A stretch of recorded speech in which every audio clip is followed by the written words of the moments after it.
How's everybody feeling today? Thumbs up, I like it. Lots of thumbs up, okay. Happy Wednesday, halfway through the week. This is the best day of the week.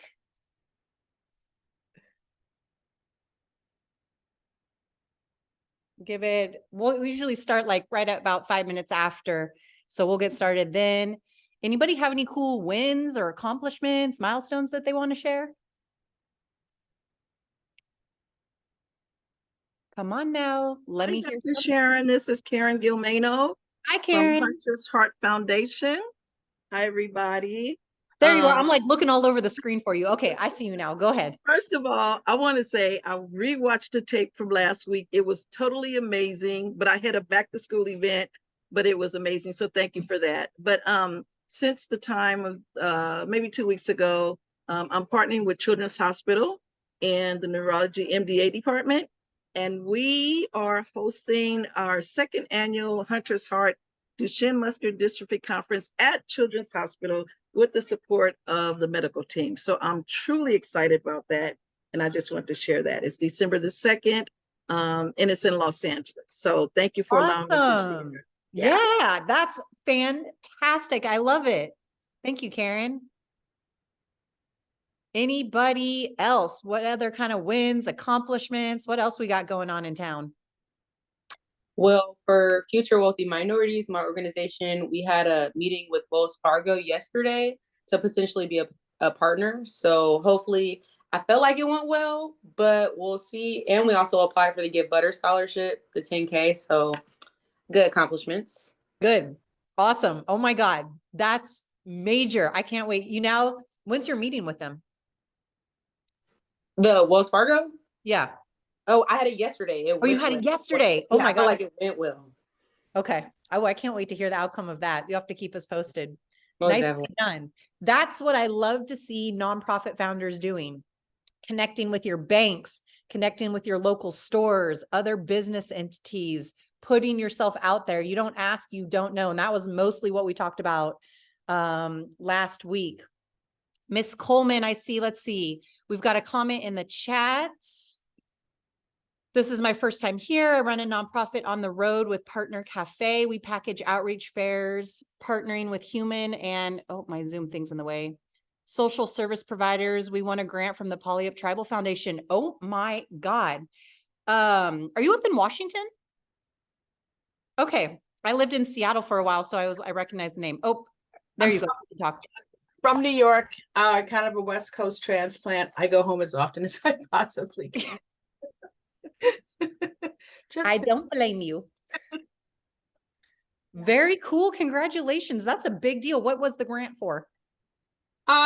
Basically just for the services we provide. I don't fit into a box. Our nonprofit really hosts, I connect with partners. I have over 150 different partnerships with human and social service agencies, city and state agencies, and we literally host fairs out into underserved and rural areas. So we bring information to people. We are the internet. We are the smartphones. We are the Wi-Fi. Not everyone can access information. I really know that certain information exists. So my job is to make sure people do not fall through the cracks. And because we don't fit into a box, they say, well, who do you serve? I said, people. What's your age group? Cradle to grave. What ethnicities? If you're born of man or woman, then I serve you. So we help people, period. And the biggest thing that I'm most proud of is I have my board is United Nations. I think I take pride of that being a New Yorker. So we have from China, India, LGBTQ, you name it, it's on there. The youngest is 21. The oldest is me, 72. So I want our board to reflect the people we serve, the general. Yeah. Awesome. I love that. Well, thank you for joining us. So I have to end up getting more donations than grants because, like I said, we really do not fit into a box. What is your program? Getting information out to people, serving them in real time, Medicaid, Medicare, housing, homelessness, you name it. Our thing is about getting information to people. Very cool. Well, thank you for joining the Nonprofit Plug family today. We've got lots of new faces today. This is so exciting. I don't know what I did, but I did something to help spread the word about Lunch and Learn this week. This one's a good one today. We're going to be talking about crafting a strong program description to help you get funding. Next week, though, we have a guest. She is the sponsorship catalyst. She will be talking about the steps to take on how to secure sponsorships. And that woman is good. So y'all don't forget to sign up for next week, but I will remind you. Before we really dive in, do we have any other really cool things anybody wants to share? I see we've got people from all over today. We've got Texas, Washington, California, New York.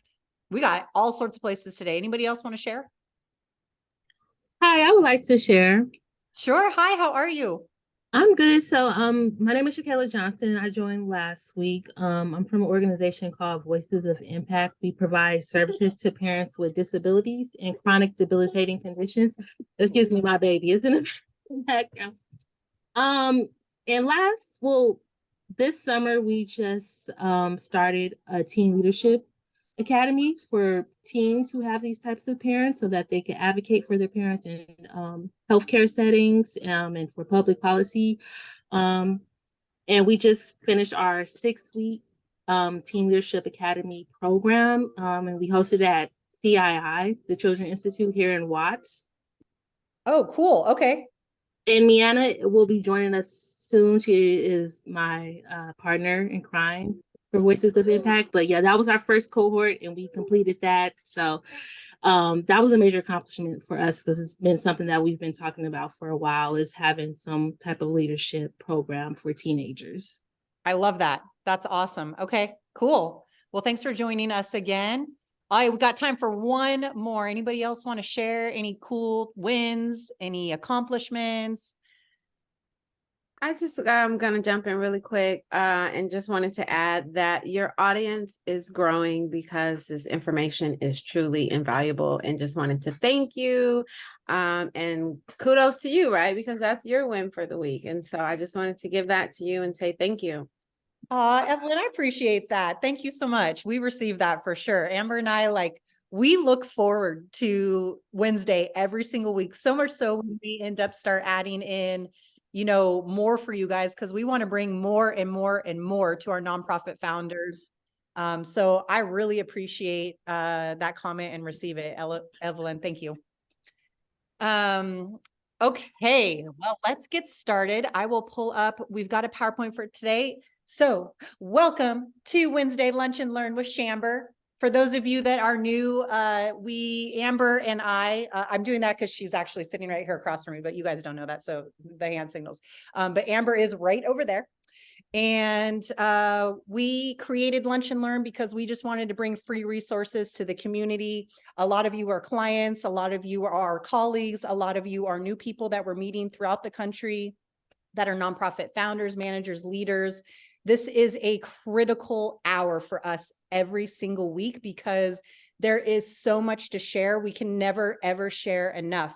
So if you're not in our private Facebook group, let me know, and you can find me on Facebook or Amber, and we'll let you into the private Facebook group. We put the recordings in there, downloadable templates, anything that we need to share about any kind of, cool stuff going on in the nonprofit industry across the globe. It's in our private Facebook group, so definitely join us. These are every Wednesday, 1 p.m. Pacific on Zoom, every single Wednesday, but we'll send out a reminder every single week. So we'll dive in today. Oh, Sherry, good. We'll put that link in the chat so that way you guys can get that. I will get that link for you guys here. Actually, let me just do that now for those of you that are on here. That way y'all can do that while we're in here. This link does expire, so it's only good for, I think, for the next 24 hours. So be sure to click on it now and join us.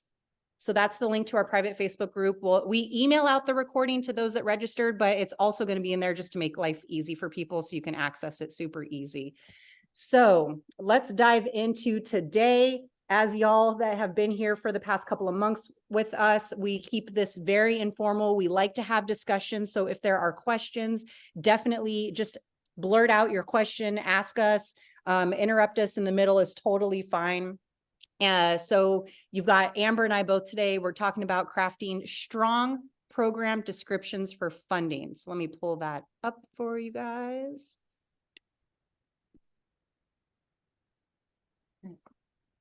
And okay, everybody can see the screen pretty well. And then Alex and Amber, if you guys can help me keep an eye on the chat box, since Zoom always likes to play funny technology tricks. All right, so welcome to today's Lunch and Learn. We're going to be talking about program descriptions to help you guys secure funding. This is a critical component, although So some the first people, is oops, why. my bad. I'm gonna play that in a second. It's critical that you think at this micro level of your nonprofit organization. So although you're going to have your general overall about us for your organization, sometimes when you're applying for grants, sometimes when you're going for funding, you're only looking at that one program of your nonprofit. Now, sometimes your nonprofit may only have the one program because that's your nonprofit, but some of us may have 5, 6, 7 service lines.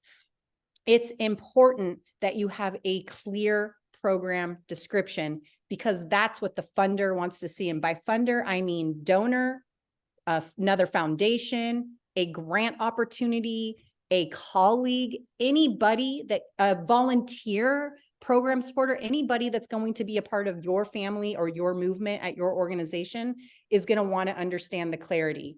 So back in, I think it was in June, we did a lunch and learn on the impact of storytelling, which goes hand in hand with a clear program description. So this is a quick clip from that I just want to share with you guys. And then for those of you that want to see that whole session, go check it out in our Facebook group. Story. So this really is a way to show your audience that you are in it, not for self-gain, but for others. And that you're not just going to take, you're not a nonprofit where people go, oh, well, it's not, the money's not really going to the cause, right? Like a lot of people will have those prejudgments. This is a way of just basically knocking those objections out. For sales, for business, it's the same thing. So this story is going to ground you. It's going to give context and build trust by proving your purpose is genuine and worthy of your audience's attention. And the one way that I always dig into my clients' whys when we deep dive into their stories is asking them, what are the past events that shaped who you are today and made you care so much about what you're doing? And a lot of people won't have done the work. They actually won't realize that there may have been something even past, for instance, seeing home, again, I'm going to homelessness, because to me, that's an impact that when I was younger, as I grew up, homelessness always really, whenever I saw someone on the street, it just broke my heart. And there was a lot of emotions that would just well up in me, just seeing someone on the street, and other people wouldn't react the same way. And I would almost think am I weird because I feel this way? And then as I started to help nonprofits with homelessness and started to align and really do my part to help create change, I realized that it was because growing up, my family was always struggling, trying to keep their home. And that was a very real conflict for me that I experienced very personally. And so I challenge everyone here today to really write this down. If you're taking notes, write down, why do I care? Why do I care? Why? So the first is, okay, so I'm just going to stop my share for a second just so I can see. I love seeing the faces on here. Did that clip make any of you feel some type of way? Mm-hmm. Yeah. Okay, so now imagine that video making you feel some type of way and you writing that description and that feeling into your program description, and you have someone feeling some type of way based off of your program description. Y'all, I'm going to donate. Mm-hmm. Okay. So that's why that part is critical. And that training we did on storytelling, it was with a colleague of ours, Evan Galliano, he's an impact storyteller. He's unbelievable.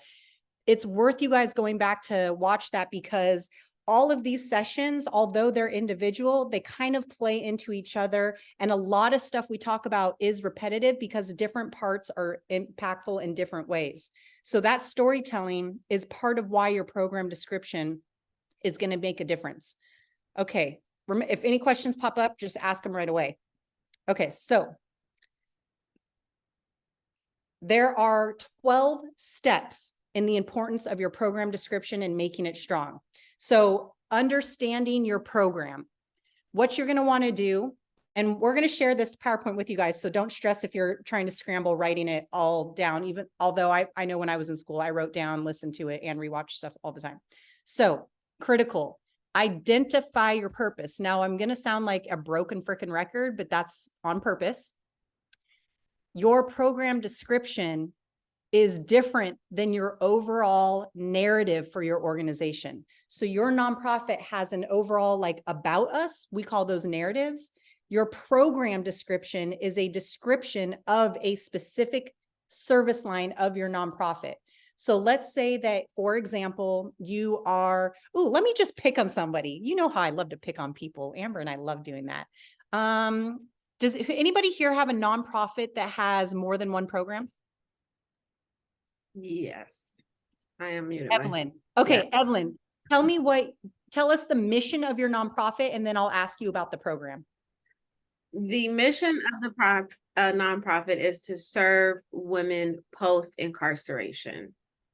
Okay, beautiful. And just give us a real quickie overview of all the different programs.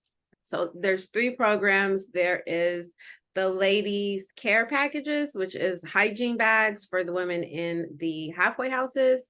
Lady entrepreneurs, which is a program that will launch women into entrepreneurship through vending and ATM machine placement. And then there is the ladies wellness, which is a program that will, it's not built yet, but will focus on recovering from prison. Awesome. Oh my God. Like one of the dopest nonprofits ever. Okay. Okay. So let's talk about that. Tell us, so pick one of those programs, Evelyn. Which one of those is what's the main problem that you want to address? Just pick one of those programs and let's talk about that one. So I'm going to pick the lady entrepreneurs. And the purpose of that one is to create a cash flow, to create some financial stability, while also focusing on employment, but giving that cash flow, weekly cash flow. Beautiful. Okay. So I just want to kind of point it out to everybody on here. Evelyn literally had items 1 and 2 under understanding your program. So if you can be as clear as Evelyn on your specific program or service line or project, this could be like a project description too, you're on your way. So she clearly defined the problem.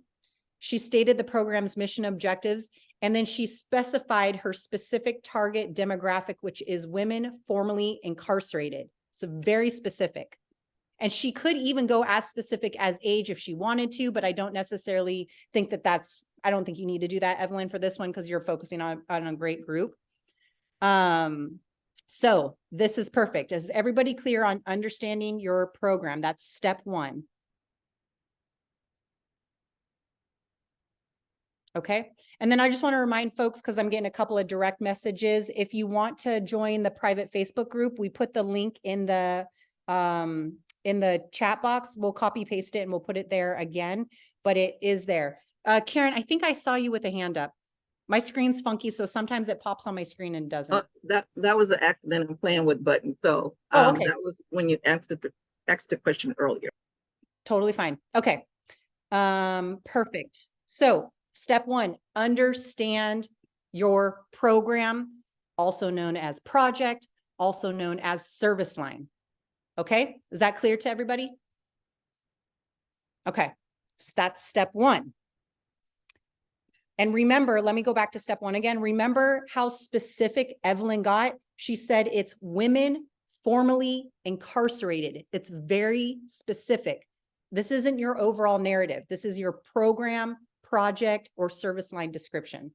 And we're going to get into the money talk of this a bit. And y'all know Amber with the badass on the money side. So she'll come in and jump in on the importance of that specific budget template that seems like that just comes up every single week. Okay. Step 2, craft a compelling narrative. So This is why it would be great for you guys to go back and watch the storytelling, because you want to make people feel some type of way. I want my hairs to go up on my arm. I want maybe a tear to come out my eye. I want like butterflies in my tummy. This is what we want. We're talking about crafting a compelling narrative. So this is going to, oh, look at that. Tell a story and highlight the solution. So we want to engage emotions. That's why I said, like, ooh, God, when I read something that makes me cry, here's a dollar. You got me. You already got me. You want to make people feel some type of way. So Evelyn, can I pick on you again? I can't really see the Yeah. screen, but I know you're on here. And okay. So Evelyn, what's something about your story? Because you have a good story in like maybe just like 30 seconds or less. Can you make everyone on here feel your emotions and like feel the way you did when I first met you and I heard about your story and I went, oh shit. I don't know, because I've got too much of a sense of humor, but I'll try. Listen, we take sense of humor. You already know. Right. And I haven't done this for my deck, so this is important to tell the story. I've left my story out. But to tell the story is I was released from prison in 2019, and I was lucky enough to come home to family, but employment and a second chance just wasn't there. There was no resources. I was fired after someone Googled my name and found my conviction. And I was also I served time for a crime that is legal in more than half the states in this country, for cannabis that is traded on the global stock exchange, and was just deemed essential during a global pandemic. So there's also like that injustice piece that needs to be in the story that I haven't crafted it yet, but that's the nuts and bolts of the story. That was perfect. So what I'm going to highlight for everybody. So your second step in your program description, crafting a compelling narrative. Ooh, that's a tongue twister for me. Engages emotions, uses real life example. So for Evelyn's program, she's literally using her own personal experience. It doesn't have to be, but she's using her own personal experience. She was incarcerated. She, thank God, came home to family, but most of the time women come out of incarceration and don't come home to family. So that's highlighting the solution. Okay. I'm ready to follow that example. So Evelyn, we're about to have a clear program description for you by the time we're done with this. Okay. Any questions on step 2, crafting a compelling narrative? Do you see how she engaged emotion, real life example, the problem, and then gave the solution, which is her nonprofit is the solution of creating programs for women formerly incarcerated coming out, being able to get the services they need should they not have a family that's there waiting for them, which is probably majority of the time.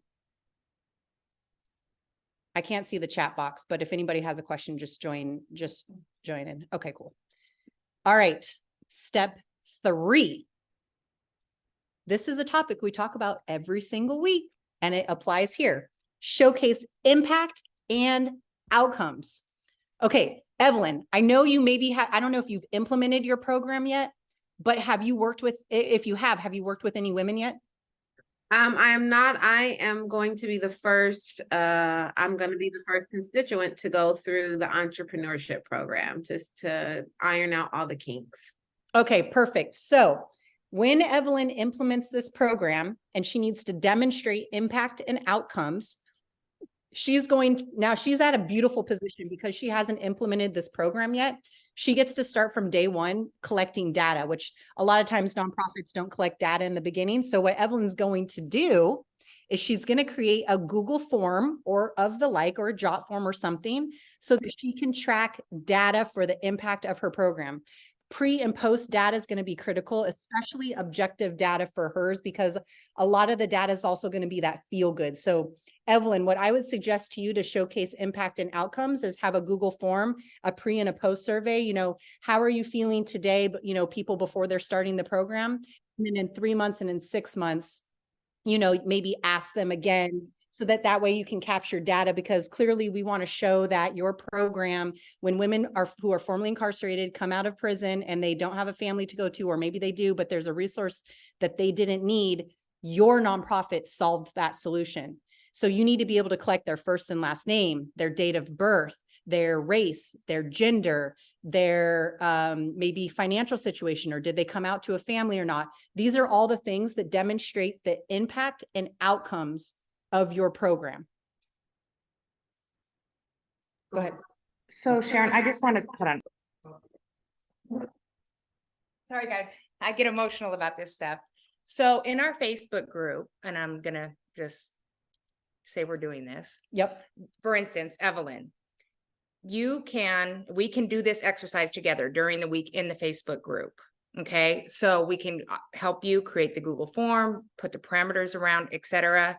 Load it up there so it can be an example for anybody. Let's make our Facebook group at this moment very resourceful during the week. Yep. So I don't mind being an admin of it. You guys can throw in your unique situations, questions, even though we give broad templates, etc. Please utilize this group, ask specific questions, knowing that you would be a case study and that we will work through it with you. And then you can be the example for others to dovetail off of. Absolutely. Yeah. So since, for instance, this scenario is literally just so close and Sharon's giving her the step 1, step 2, step 3, let's just vet it out the whole way, throw those docs in there so you guys can see. And it just reminded me because like I have a personal trainer who does a weekly check-in with me and she asks, all this quantifiable stuff, but also about my mood, my wins, what's working, what's not working, etc. And it's so efficient for her and efficient for me. You've got the accountability piece, you've got the data collection and so forth. So that's exactly what she needs to roll out for her. And exactly. And what's going to happen, and Evelyn, thank you for being our example today. And absolutely, those of you, so that's exactly what the Facebook group is for us to collaborate and help people. What it's not for, please don't share like fundraisers and things like that. It's for helping us develop nonprofit organizations. So if you got a program description that you want vetted, or maybe you all used our budget template and, want to get some feedback on it. Evelyn, what's going to be so cool about this is because she's going to have such a clear program description with all of these steps that we're outlining, it's going to demonstrate the positive impact of your program. And what I want to visualize, and I'm going to script it and manifest it right now, is that the funding from the prison system, because we all know there's way too fucking much in the prison system, right? We're going to see all that money go into programs like Evelyn's that helps prevent recidivism. Yeah. Okay. Is everybody following that? I love seeing there's a couple of faces on here I can see. For those of you that knew, I do cuss. So I apologize, but I don't really apologize. Karen, yes, go ahead. I have a question. So please forgive me, but joining the Facebook group, which I feel that I'm a part of already, and I'm hearing Amber say join the Facebook group during the week. Is that something separate from this? Same thing. What we mean by during the week, we're going to try to be, Amber and I are going to try and be more active in the Facebook group instead of just posting like, hey, join the lunch and learn, or hey, here's the recording. We're going to try and post more templates and more engagement to say, hey, here's an example of a strong program description. Like this week's all about program descriptions and that kind of thing, just to make it more engaging and more resourceful for you. Thank you. Yep. Excellent question. Okay. Next step, address sustainability. Outline how your program will be financially sustainable and how you're diversifying funding. This part's critical. How you're diversifying funding sources and potential partnerships. Why is that specifically very critical? If most of you who have applied for grants, you'll know that the grant applications ask you, who are your top 5 funding sources? Who else is funding you? Where else are you getting your money from? The reason they're asking is because they do not want to be the sole provider and supporter of your program, because that is not sustainable. I'm going to say that again. The reason why addressing sustainability is critical is because donors, funders, other foundations, they want to know that they're not the only provider and supporter of the organization, because that is not sustainable. Okay? So this is a critical component to your program description, outlining how you're going to be financially sustainable over time, and your long-term vision, because that demonstrates sustainability. It also shows to donors that this is a committed program that is a solution to our society. Okay. All right. My other favorite, you guys hear me talk about all the time, engagement and collaboration.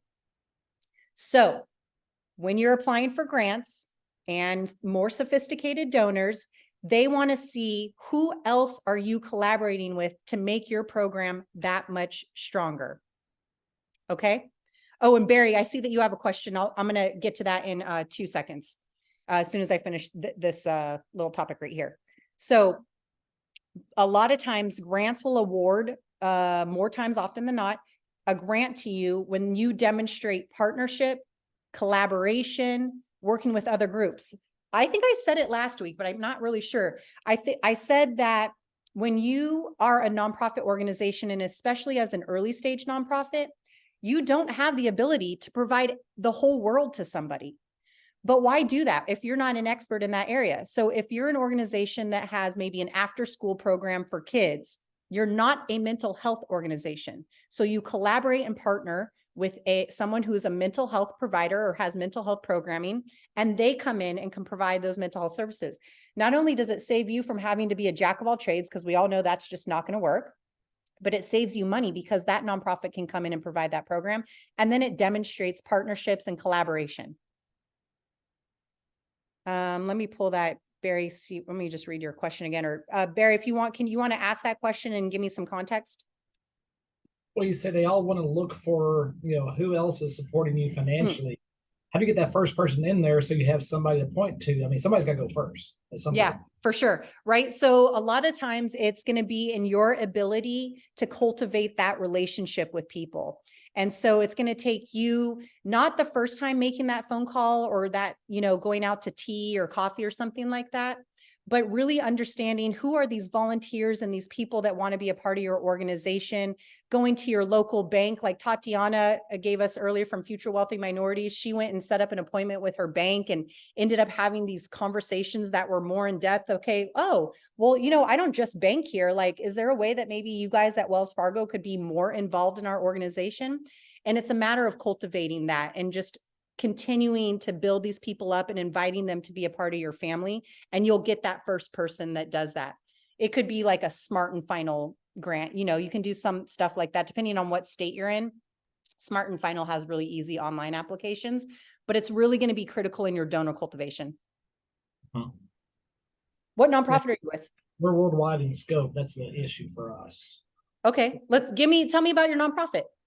It's called Fight Cancer Global. We're in 100 different countries, 10,000 volunteers. Wow. Nobody should go through the cancer fight alone. So we're making sure people are not left out and they understand they're not alone. My first, primary project was in the Edo state of Nigeria. We focus right now on breast cancer and cervical cancer. Wow. In the Edo state of Nigeria, there's population 6.5 million people.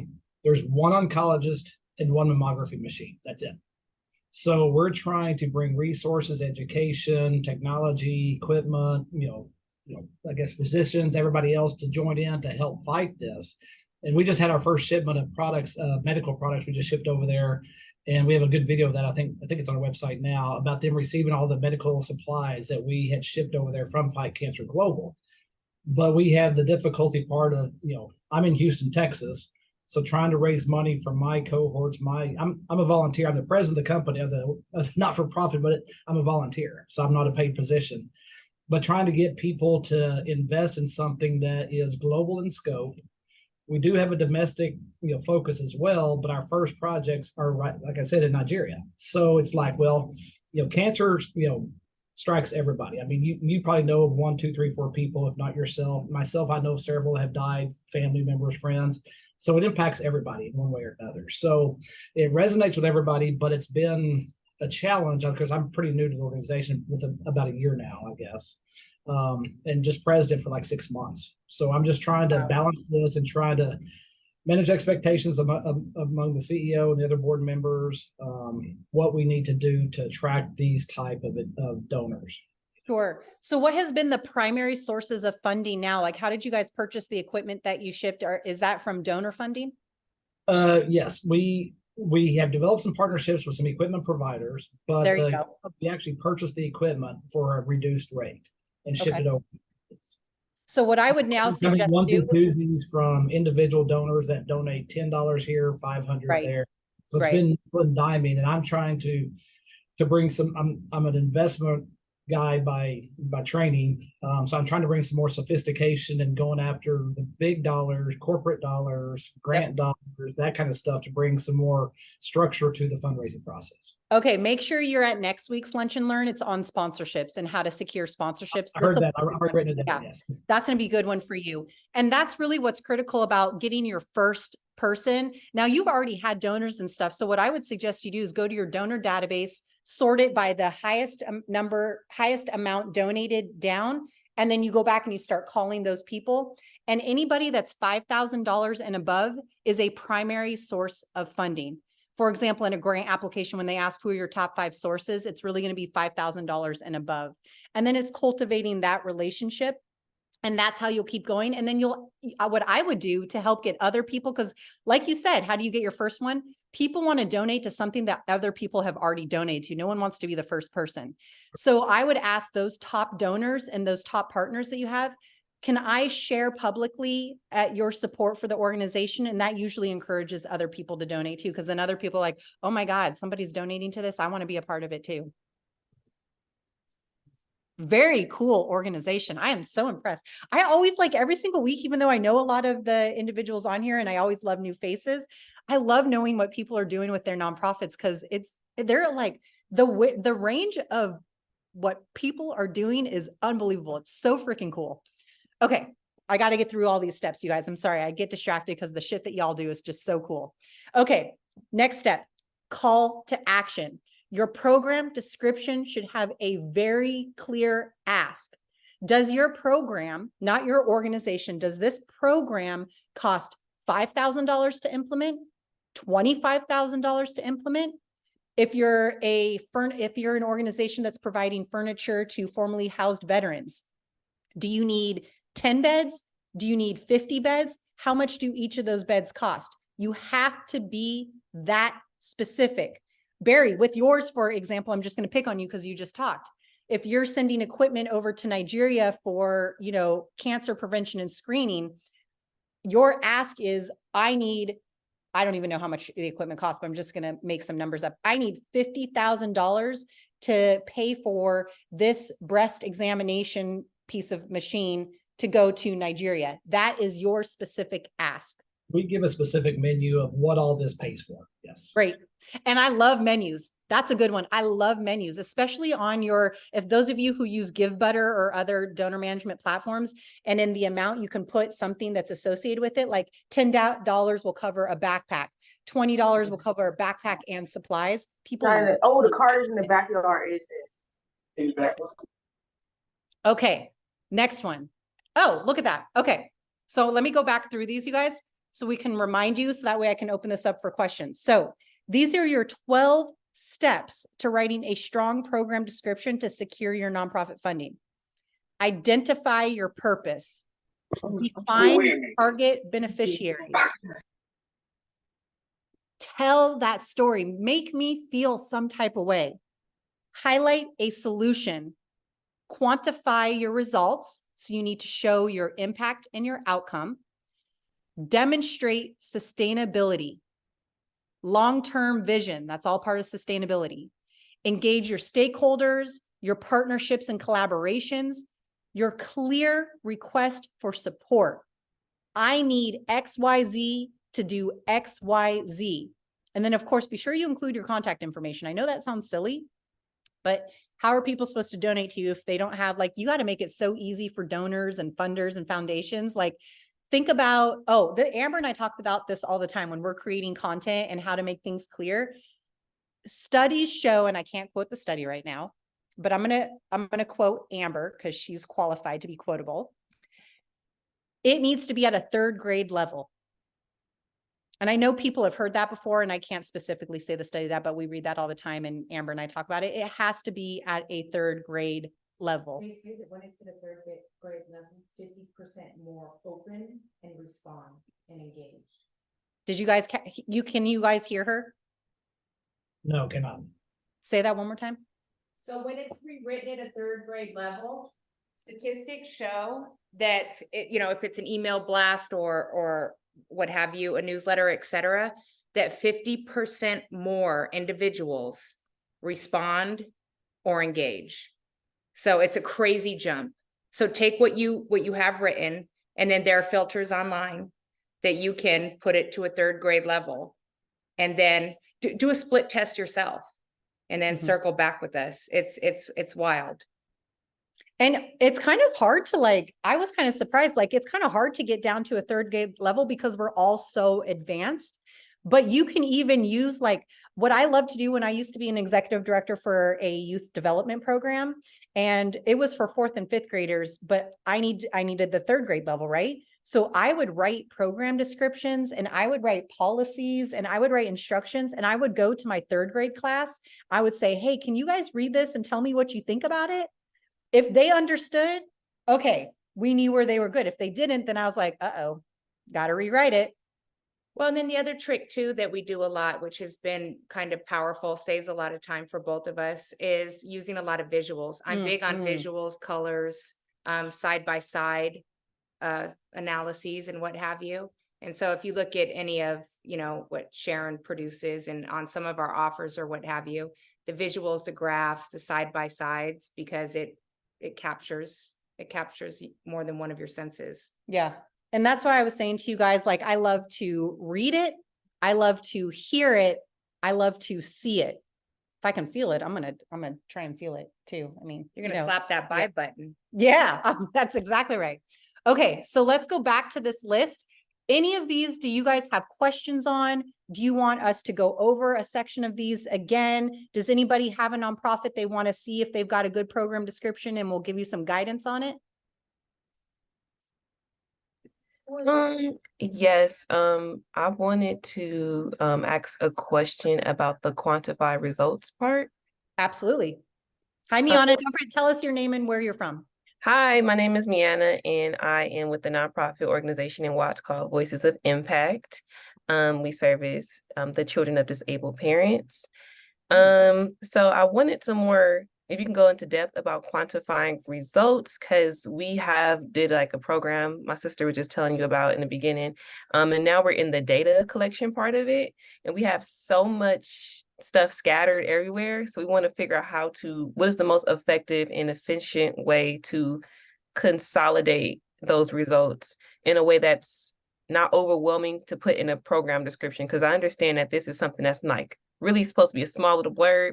So what's a cute way to show our results and what we've done in a program description without being like a whole report? Right. Okay. So if you've got your data and you've been able to put your data together and you can make some overall trended statements, like for example, in our program, 85% of our kids that come from parents with disabilities that participate in our program have demonstrated grades of A because they participate in our program. That's a statistic that you want to share.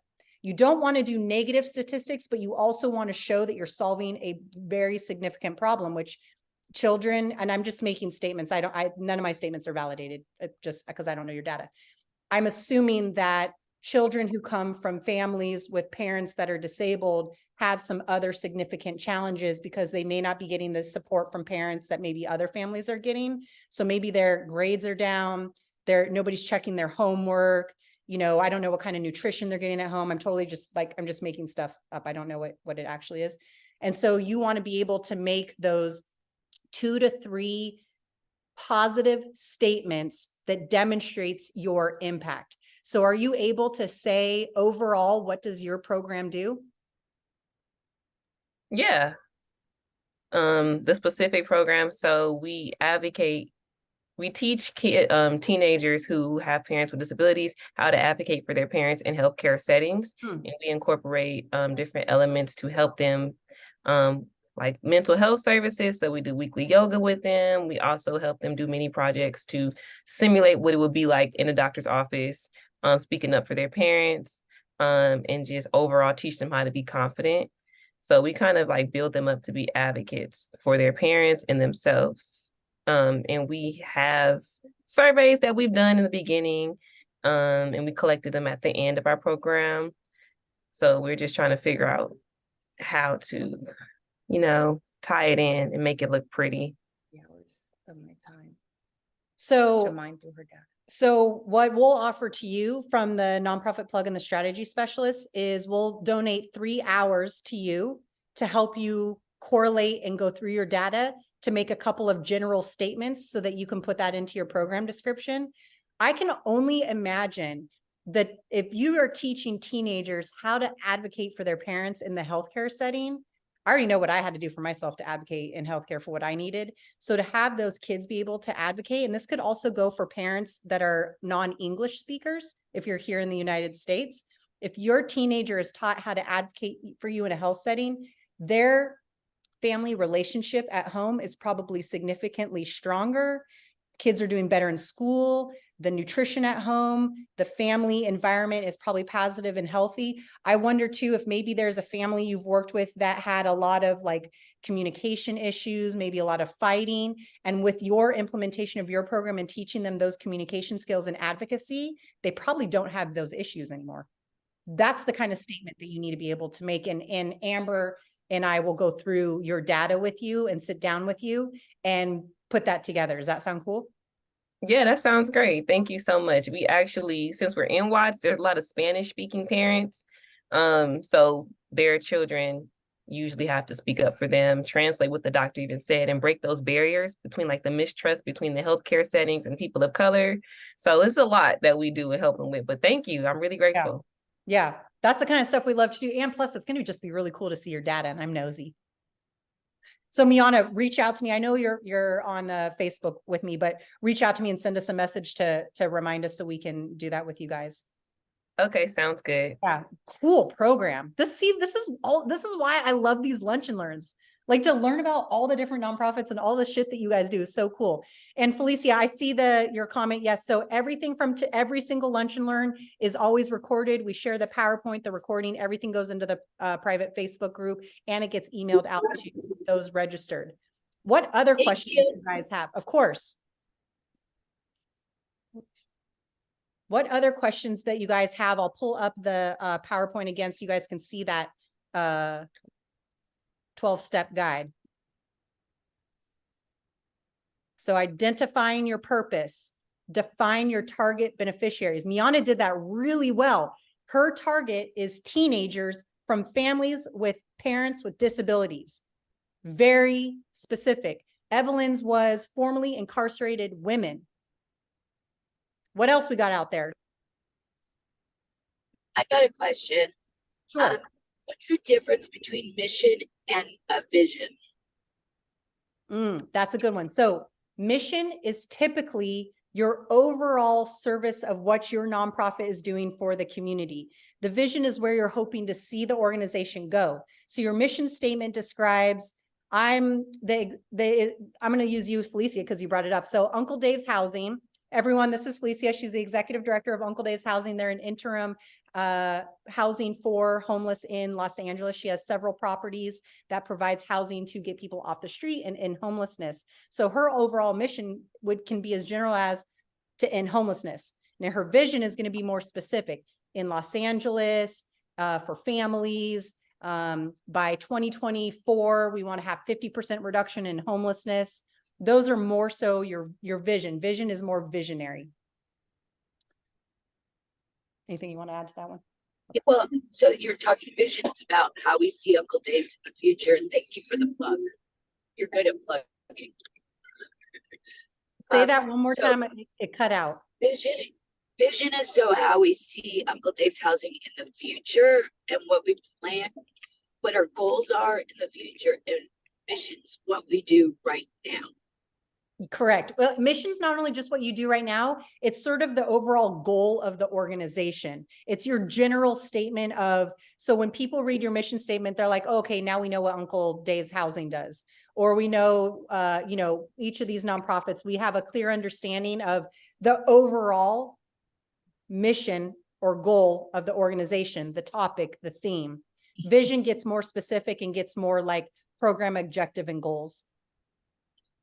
Okay, that makes sense. Thank you. And thank you for the plug, Ms. Plug.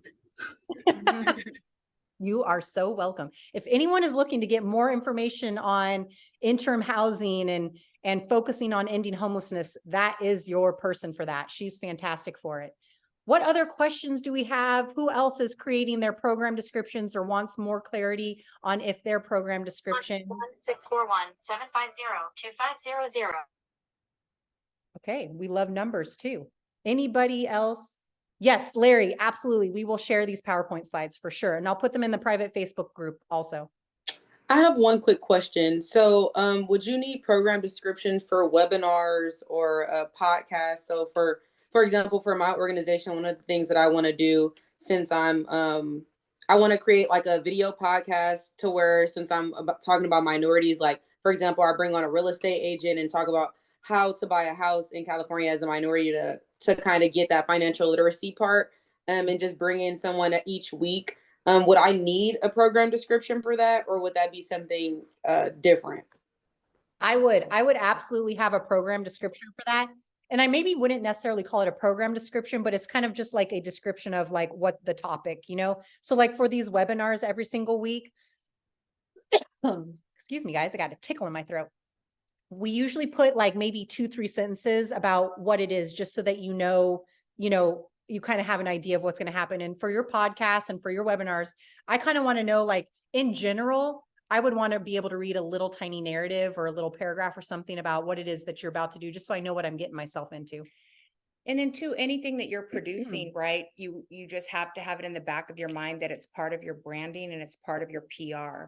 So if you're going to go to this extent on bringing on guests and you're providing these additional services / opportunities, and you're getting video of it and feedback and what have you, all of this can be repurposed in a larger way based on what we're talking about here. And again, just general advertising, what can go on your website. All it does is just continue to build your credibility, and it continues to build, your overall engagement and what you're delivering in the community. And then of course, if you circle back with your surveys and what have you, and your reviews, your results, again, that you want to share in multiple ways. Any other questions? Anybody else I have have a question. Sure. But I have something Hello, to say. Tanisha, North Carolina, represent. Yes, I just wanted to, I know last week the call to action was to invite 2 people. So I did that. So I just wanted to acknowledge the new people on the call that we invited. I don't even know if they're still on the call, but I did see my sister pop something in the chat. So she was one of them. I know that everybody is busy and they could be doing 1,000,001 things, but they chose to come here to the Lunch and Learn today, not because they had to, because they're supportive, and not necessarily because they have a nonprofit, but I hope that they are inspired and this was informative for them. So I just wanted to thank the new people that we invited on the call today. If they want to say something, they can. I love you for that. Thank you so much. Absolutely. Let's see, who are they? Are they still? My sister is one, Kiki, and she can introduce herself and what she does. And then a dear friend of mine, I'm not sure that she's still on the call. No, she had to pick up her kids. So she may or not be on the call, but if she is, she can speak up. But Kiki, go ahead. Hello, everybody. And so thank you so much, Tanisha, for inviting me. My name is Kiki Bohr. I don't have a nonprofit currently, but I am looking to be in the consultant business. I do a lot of things. I'm like a jack of trick, I'm master of many, whatever the saying goes. I'm tripping up on it, but y'all know what it is.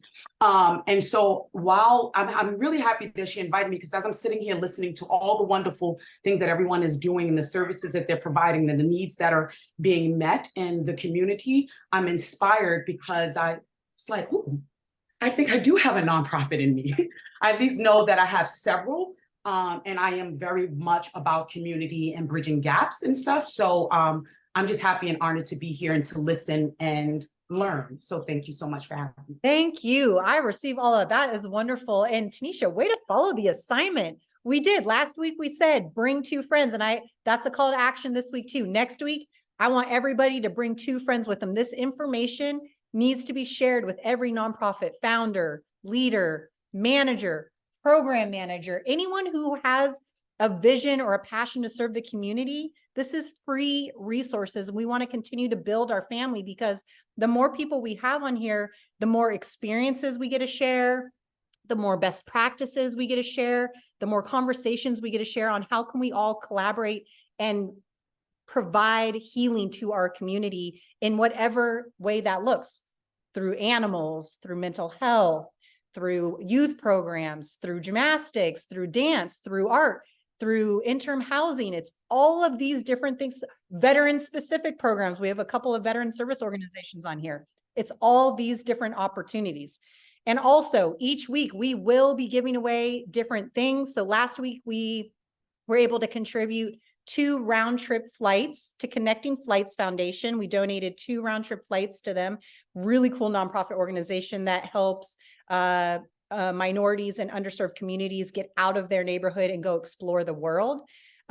This week we have a $100, is it Amex gift card or Visa? I forget. Visa, yeah. It's a $100 Visa gift card. We have, should we say? Yeah, Okay. go ahead. Well, before I say who that goes to, does anybody have any further? Ooh, I see Miss Brown has a question. Would you say the best time to create these program narratives would be when you're doing your yearly budget so that it can be based on the funding you plan on going for following year and adjust as necessary throughout the year? So there's 2 answers to that. Yes, you want to be doing your program narratives yearly and revising them and to align them with your budget. But also you may be creating your program description and then creating your budget based on that. So it goes both ways. I don't know if she's still on here. Do I see her? But at least that's recorded for. Yes, I'm here. Oh, there you are. Okay. You were on page 2. Did that answer your question for you? Yes, yes, it does. Thank you. Okay. So there's, just so I repeat it for the group again, there's 2 answers to when should you create your program description. Every year, yes, when you create the program so that it helps you understand your program and who you want to serve and how you want to serve and what's going on to have clarity. And you can do that so that it aligns with your budget, or you're creating your program description and making the budget so that your overall budget knows what you need to put in there for the financials. Larry asked, can we post stuff like program narratives to the Facebook group for feedback? Absolutely. The only thing I ask that you don't put on there is like fundraisers and things like that. It's this Facebook group is really more so that you guys can collaborate on impact for your nonprofit organization, development, growth, training, and those kind of things. Great question, Larry. So absolutely, I'd love to see your program description. Is there another way? I think we talked about this before, but is there another way to receive or see the resources and information that's posted in the Facebook group if you don't have Facebook? Yes, I know. I promised you I would do something and I didn't do it. It's okay.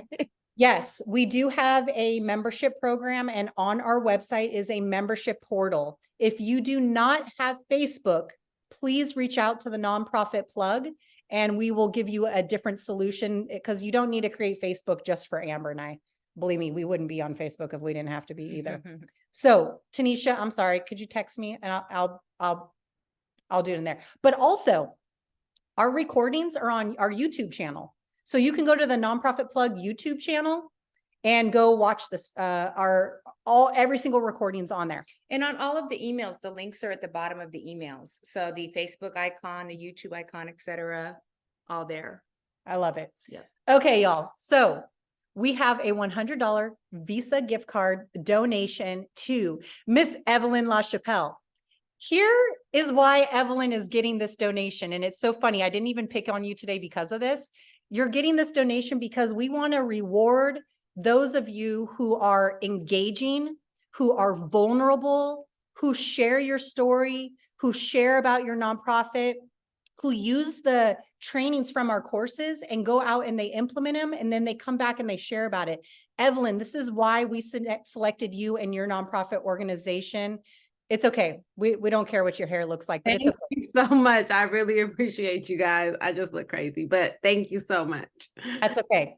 Evelyn, give us for the last 2 seconds on here. Tell us the name of your nonprofit organization. Tell us your mission, and y'all are free to go.